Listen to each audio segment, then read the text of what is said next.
Puji Tuhan, saudari, kita akan memasuki berita yang kelima dari buku Wahyu Dasar dalam Kitab Suci. Pembahasan ini membahas mengenai gereja. Kita akan memasuki berita ini. Saudara-saudari, kekristenan atau banyak orang Kristen tahu bahwa gereja berasal dari kata eklesia yang artinya dipanggil keluar. Dipanggil keluar dari mana dan menuju mana?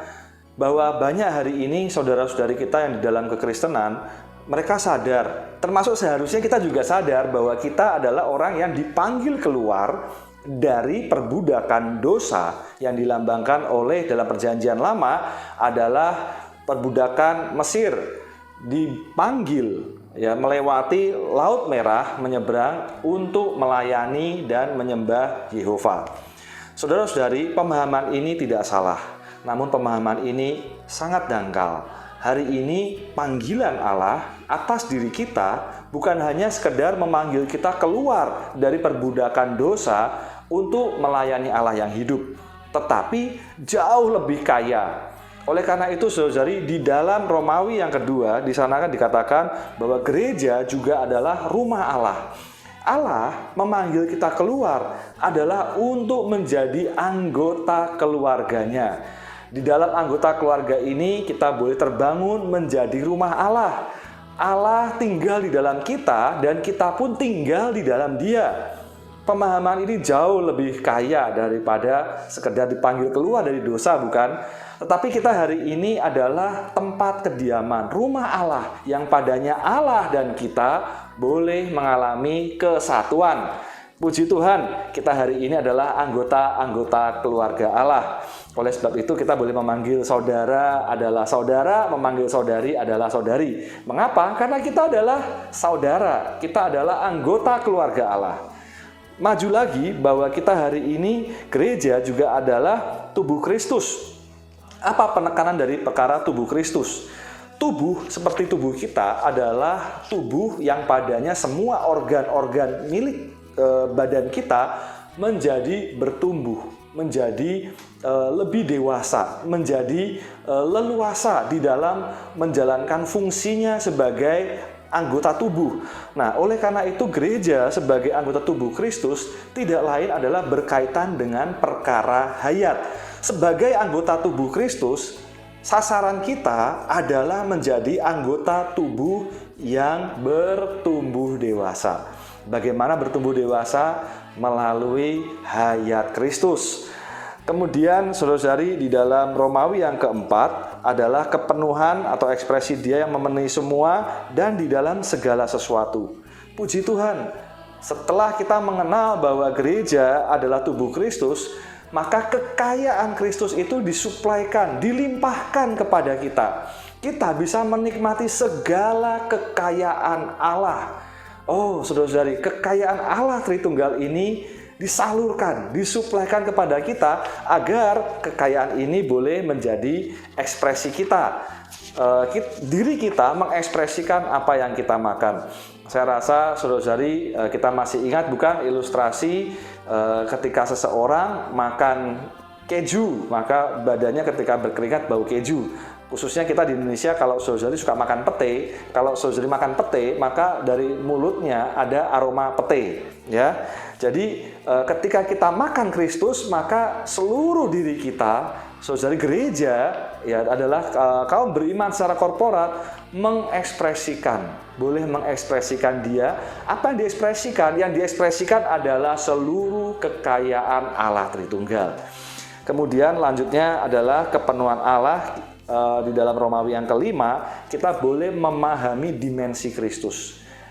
Kalau di Romawi sebelumnya, kita boleh menikmati segala kekayaannya menjadi sesuatu di dalam kita. Di dalam Romawi yang kelima ini adalah kita boleh mengenal dimensi-dimensi Kristus.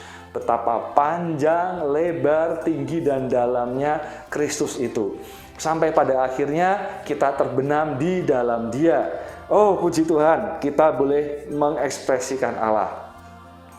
Romawi ke-6 adalah manusia baru.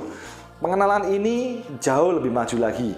Sebagai satu manusia baru, ternyata pemahamannya adalah bukan ketika saudara atau saudari saya dibaptis keluar, adalah satu manusia baru. Ya, betul, itu adalah satu manusia baru. Tepatnya itu adalah bagian dari satu manusia baru.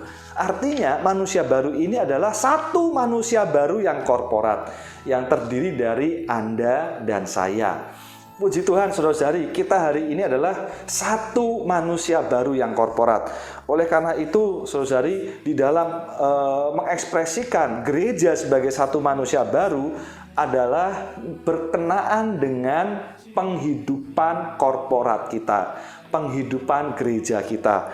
Nah, saudari, bagaimana kita menempuh hidup gereja adalah hidup di dalam tubuh Kristus, hidup di dalam anggota keluarga Allah.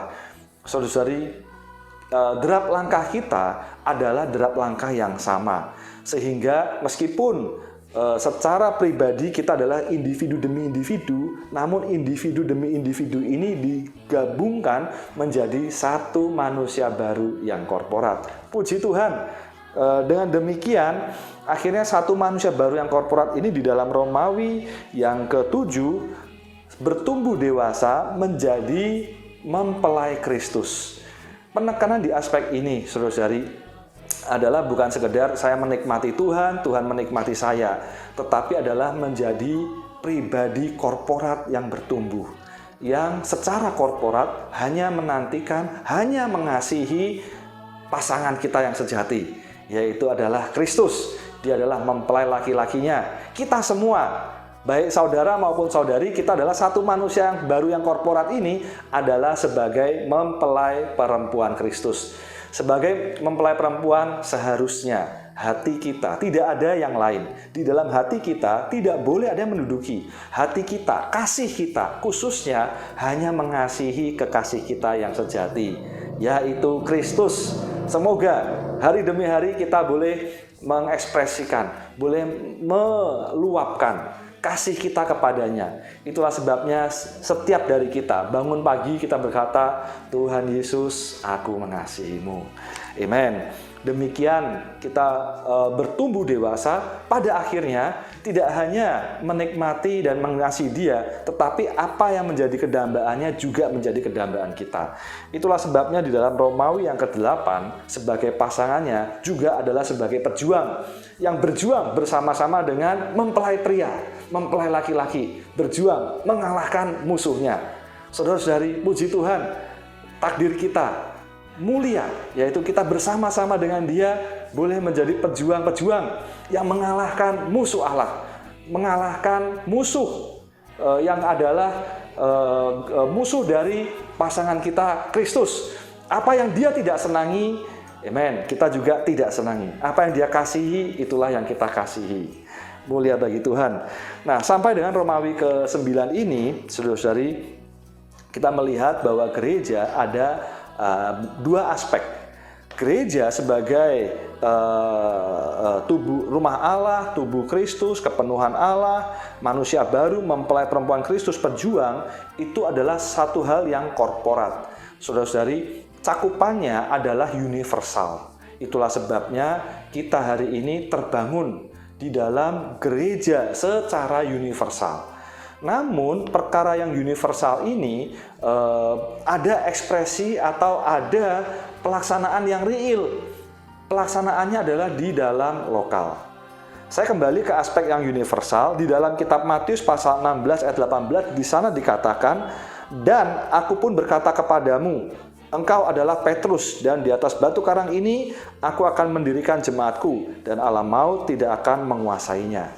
Saudara-saudari, Petruslah yang membuka kunci gereja secara universal.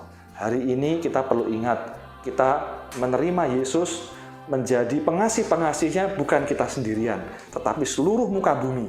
Amen. Kita bersama-sama dengan mereka yang mengasihi Tuhan dengan hati yang murni. Amen.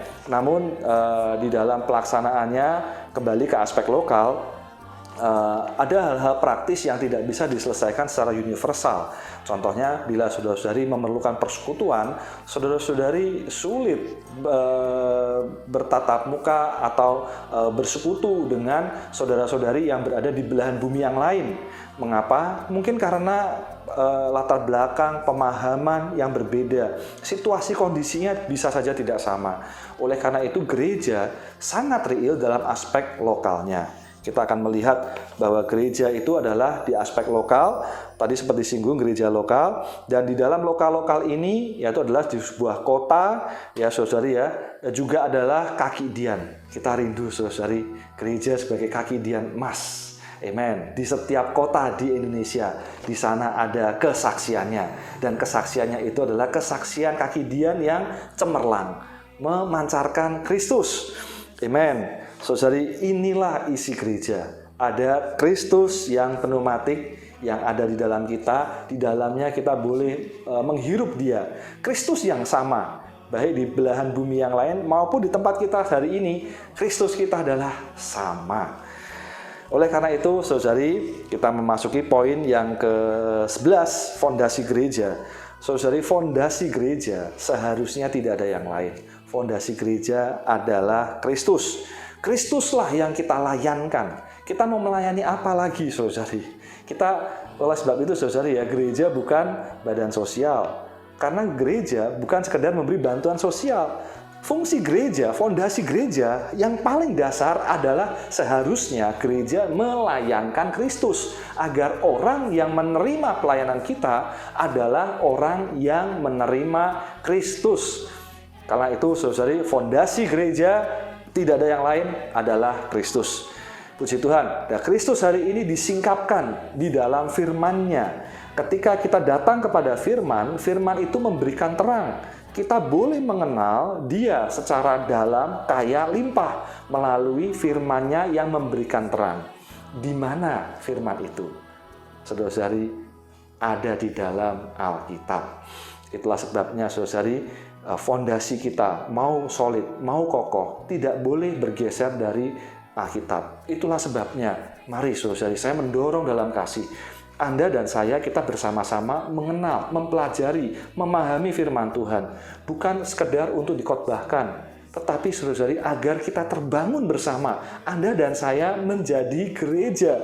Kita menjadi manusia yang korporat, bertumbuh dewasa, mengenal firman Tuhan, memahami firman Tuhan, tersusun oleh firman Tuhan.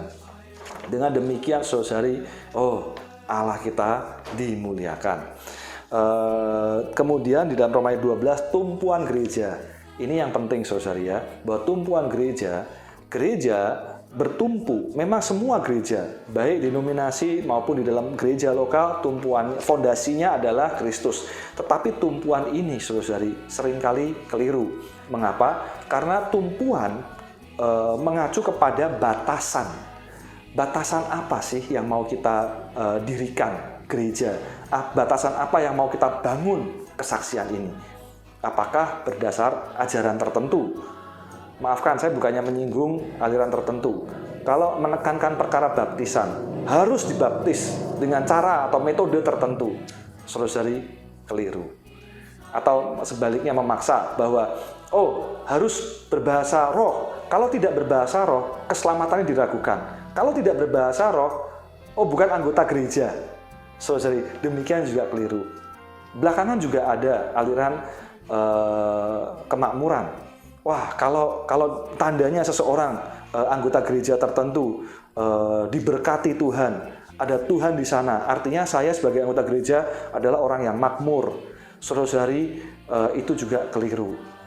Fondasi kita memang Kristus, tetapi tumpuan kita tidak boleh berupa ajaran. Tidak boleh berupa kelompok-kelompok tertentu.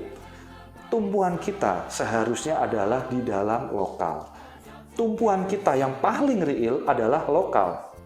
Artinya kita harus menerima seluruh kaum beriman dimanapun, dari manapun, di kota ini, di lokal ini, dari denominasi.